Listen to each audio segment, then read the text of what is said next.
রহমানির রহিম। বিশ্ব আধ্যাত্মিক জ্ঞান সঞ্চার দরবার শরীফের প্রতিষ্ঠাতা আমার মুর্শিদ কেবলা গাউসুল আজম শামীম আলী চিশতীর দরবার হইতে আমি চাঁদনী চিশতী আপনাদেরকে জানাই আন্তরিক শুভেচ্ছা ও অভিনন্দন। আমার লক্ষ্য আমার মুর্শিদ কেবলা গাউসুল আজম শামীম আলী চিশতীর লেখা গ্রন্থ হইতে আজকে কিছু তত্ত্বকথা আলোচনা করিব। সবাই ধৈর্য ও মনোযোগ সহকারে আমার এই আলোচনাটি শুনবেন। যে মানুষ প্রতিদিন হাঁটে চলে, খায়, চলাফেরা করে, কাজ করে, ব্যবসা করে, মানুষ যদি সবসময় ব্যবসার মধ্যে লস খায় এবং চাকরি হয় না এবং দেখা যায় সংসারের মধ্যে বিশৃঙ্খলা, কোথায় আল্লাহর নাম নিবে, কিসের মানুষের সঙ্গে ভালো ব্যবহার করবে, অভাবে মানুষের স্বভাব নষ্ট হয়ে যায়, মানুষকে মানুষ খুনও করে ফেলে, তখন তার কোনো ধৈর্য নেই সে যে ধৈর্য ধারণ করবে। তবে আপনাদের মাঝে আজকে যে আলোচনাটি নিয়ে আমি উপস্থিত হইলাম সেই আলোচনাটি হলো, দেখুন, মানুষ যখন আজকে একটা নিয়ত করেছে কালকে কিছু একটা করবে বা কালকে এক জায়গায় 10,000 টাকা বা 10 লক্ষ টাকা ইনভেস্ট করবে, এরপর সে তার ব্যবসা বাণিজ্যগুলা করবে।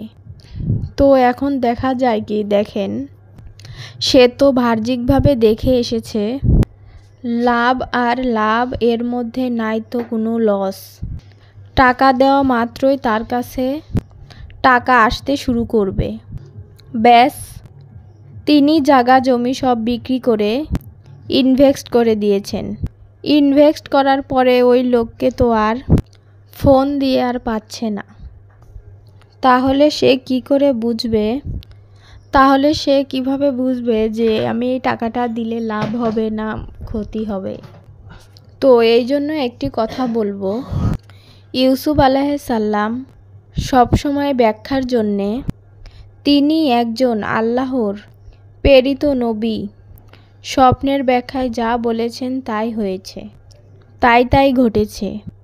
তাই বলবো, আপনি মুর্শিদ ধরা আছেন, আলহামদুলিল্লাহ, স্বপ্নের ব্যাখ্যা জেনে নেবেন। আর মুর্শিদ ধরা নেই, তারপরেও আপনি স্বপ্নের ব্যাখ্যা করতে চলতে পারবেন, সেই ব্যবস্থাও আল্লাহ রেখেছেন। যেমন একটি কথা বলা হয় যে আল্লাহর কোরআনটাকে এমন করে পাঠিয়েছে, পৃথিবীর সৃষ্টি কিয়ামত পর্যন্ত কি হবে না হবে, একটা সংসারের টুকিটাকি থেকে শুরু করে সমস্ত কিছুর ফয়সালা আল্লাহ করে দিয়েছেন। এই কথাটি যদি কেউ বলে এই ফয়সালাটি কোরআনে দিয়ে দিয়েছিলাম, আমি বলবো না, দেয়নি। আর কেউ যদি বলে দিয়েছে, বলবো কেউ দেয়নি। আবার যদি কেউ বলে এই ফয়সালা কোরআনে নেই, তখন আমি বলবো হ্যাঁ, এটা কোরআনে আছে। কারণ কোরআনকে একটা ধারায় বুঝলে হবে না, বহু ধারায় এই কোরআন আমাদেরকে বুঝতে হবে। এখন আমি যে কথাটি আপনাদের সামনে বলতে চাচ্ছি, দেখেন, আপনি 10 লক্ষ টাকা ইনভেস্ট করবেন, কি দেখে কি বুঝে করবেন? সেজদা দিয়ে আল্লাহকে বলছেন, আল্লাহ, আমি কালকে এই টাকাগুলো দেব, তুমি যদি দয়া করো। তাহলে ওই রাত্রে আপনি স্বপ্ন দেখেছেন কি, যে আপনি বিরাট বড়লোক হয়ে গেছেন, আপনাকে মানুষ সাধলন দিচ্ছে, আপনাকে মানুষ ডাকছে, খুঁজছে, খুবই সমাদর করছে, সবাই আপনাকে ভালোবাসছে, এমন কিছু বিষয় আপনি দেখতে পাচ্ছেন, মানুষ আপনাকে স্বাগতম দিচ্ছে, তখনই বুঝবেন আপনার কপালে দুর্দশা আছে। খুব তাড়াতাড়ি আপনি যে ইনভেস্টটা করছেন বন্ধ করে দিন। গেল একটা বিষয়। আরেকটা বিষয় আমি বলবো, যে আপনি নিয়ত করেছেন আপনার মেয়েটাকে আপনি বিবাহ দেবেন, সেই ছেলেটা কি ভালো, কোনো সমস্যা আছে, ছেলেটার বিষয়ে কি করে বুঝবেন? বাহ্যিকভাবে তো ভালোই দেখা যায়, ভালোই বোঝা যায়। তো এখন আপনি কি করবেন?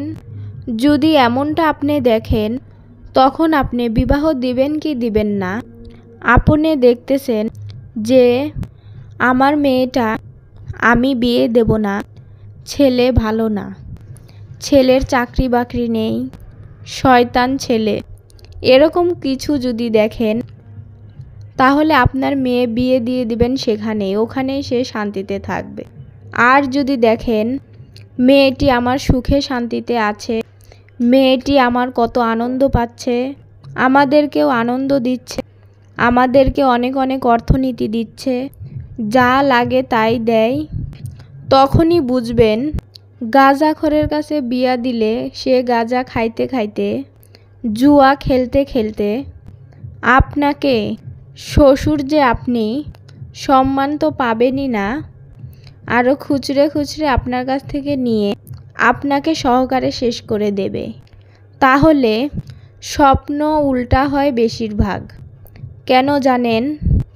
আপনার পাও পাতালতা দিয়ে আপনি হাঁটছেন, চুলগুলো আপনার মাথার জটা, মানে গোড়াটা উপরে আর ডালপালাগুলো নিচে, তাহলে আপনি নিজেই তো উল্টা। এবার বুঝতে পেরেছেন ভুলটা?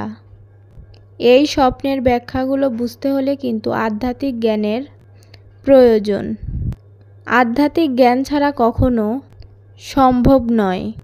যাই হোক, হে সমস্ত জগতবাসী, আরও কিছু আলোচনা আপনাদের সাথে করব। আপনার অনেক দিনের চিন্তাভাবনা আছে, আপনার পিতামাতা আছে, তাদেরকে একটু সুখ দিবেন, শান্তি দিবেন, এদেরকে একটু ভালো পর্যায়ে রাখবেন, খাওয়াবেন দাওয়াবেন, ঘর দিবেন, মানে আনন্দে রেখে তাদের সেবা যত্নগুলো করবেন, যাতে এই পৃথিবী থেকে তারা সুখ পেয়ে যায়।